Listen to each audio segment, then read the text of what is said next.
Les charlements de cette coterie contre moi étaient l'image et la fureur de beaucoup d'autres contre moi, ceux qui avaient appartenu au dernier gouvernement, où s'observer, où se redouter, où s'écrissait chaque chute davantage.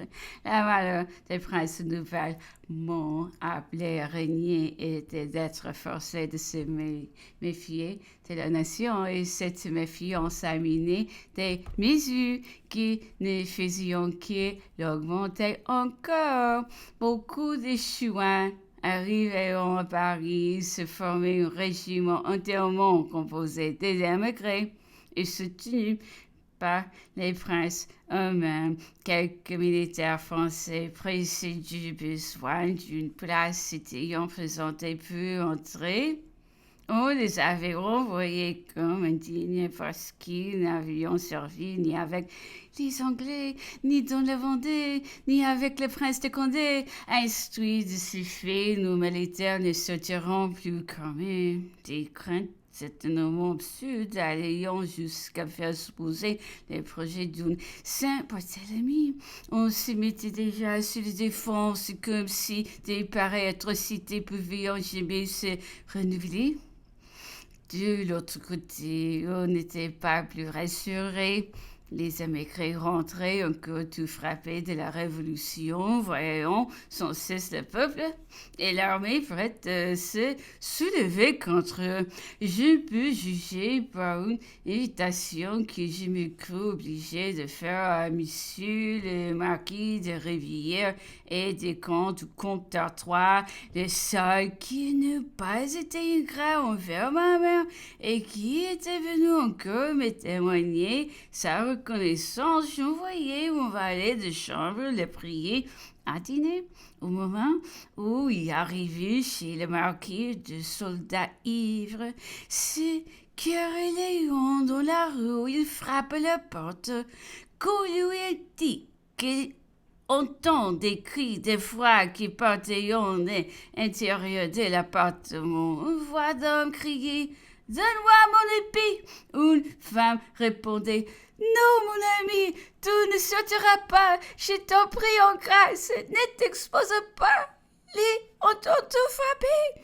Ils viennent nous assassiner. Mon valet de chambre avait beau crier de son côté à travers la porte qui venait seulement pour une invitation. Il ne pouvait se faire entendre. Les troubles étaient si grands qu'il attendit au moins une demi-heure avant de pouvoir s'expliquer. Enfin, la porte s'entre-ouvrit. La femme tenait encore son mari. Le mari tenait encore son épée. Nous, et comme mon homme prononcé plusieurs fois n'était pas pour eux des plus rassurants, la tranquillité ne sembla renaître que lorsqu'ils comprirent bien que c'était une invitation à dîner.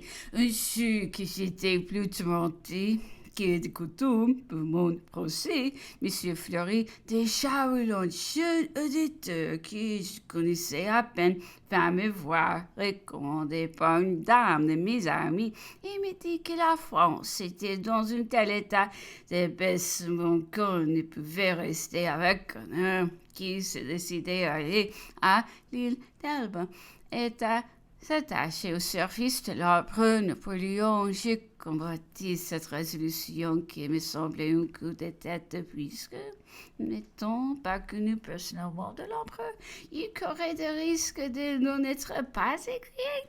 Mais son parti était irrévocable et pourvu que son homme fût cité parmi ceux qui enterraient en l'empereur, il n'ambitionnait pas d'autre gloire.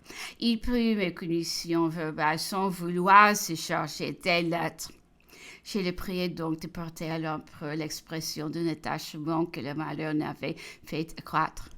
Comme j'étais toujours préoccupé des moyens de conserver mes enfants et que, d'après l'avis de mes avocats, une autorisation de la main de l'empereur prouvant ma séparation de mon mari aurait levé tous les obstacles. J'ai cherché M. Fleury de Chaboulon d'en faire la demande de ma part. Puis autre chose dont j'eusse désiré instruire l'empereur. Je n'aurais pas osé me confier en un homme presque inconnu de moi et qui pouvait être envoyé pour me tendre quelques pièges. C'est le seul Français qui soit parti pour l'île d'Elbe et j'ai la certitude qu'il n'était chargé d'aucune mission secrète.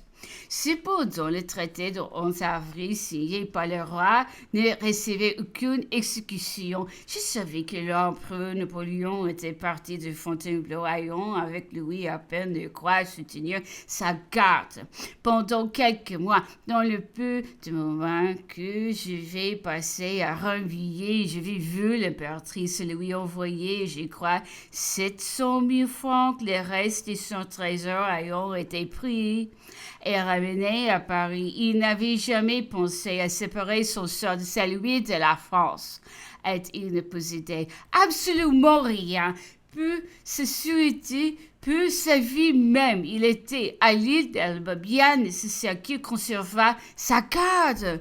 Je souffrais de penser qu'il allait bientôt se trouver, peut-être dans la fâcheuse nécessité de la renvoyer, puisqu'on exécutait pas le traité fait avec Louis.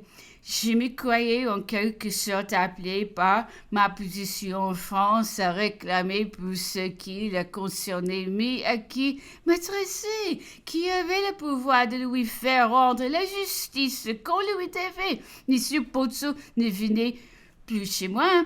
Lord Wellington était ambassadeur d'Angleterre à Paris. Il donnait des fêtes brillantes, semblait faire les honneurs de la capitale, et il dominait, et il me fit demander par Madame Récamier être présentée chez moi. Je saisis cette occasion dans l'espoir qu'un ennemi généreux mettrait peut-être sa gloire à faire exécuter des traités dont son gouvernement même avait été partie contre-attente.